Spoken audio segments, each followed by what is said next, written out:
क्या आप जानते हैं, वैदिक काल में एक ऐसी स्त्री थी जो अपने अद्भुत ज्ञान, तर्क और आध्यात्म से महान ऋषियों तक को चुनौती दे देती थी।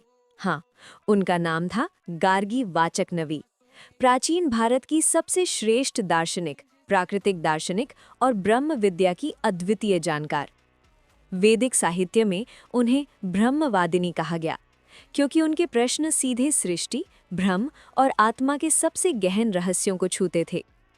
त्रेता युग में लगभग 8,50,000 वर्ष पूर्व राजा जनक की महान सभा में उन्होंने ऋषि याज्ञवल्क्य से ऐसे प्रश्न पूछे जो आज भी भारतीय दर्शन के सबसे कठिन प्रश्न माने जाते हैं। बृहदारण्यक उपनिषद में दर्ज उनके संवाद हमें बताते हैं कि ज्ञान और तर्क किसी एक लिंग की सीमाएं नहीं जानते। गार्गी सिर्फ एक दार्शनिक नहीं थी, वे उस युग की प्रतीक थीं जहां एक महिला खुले दरबार में सृष्टि के मूल सत्य पर चर्चा कर सकती थीं।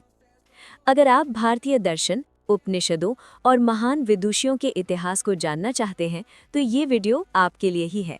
छठे और आठवें ब्राह्मण में वे राजा जनक द्वारा आयोजित महान दार्शनिक सभा में ऋषि याज्ञवल्क्य को उन प्रश्नों से चुनौती देती हैं जिनका संबंध है आत्मा, संयम और ब्रह्म के रहस्यों से।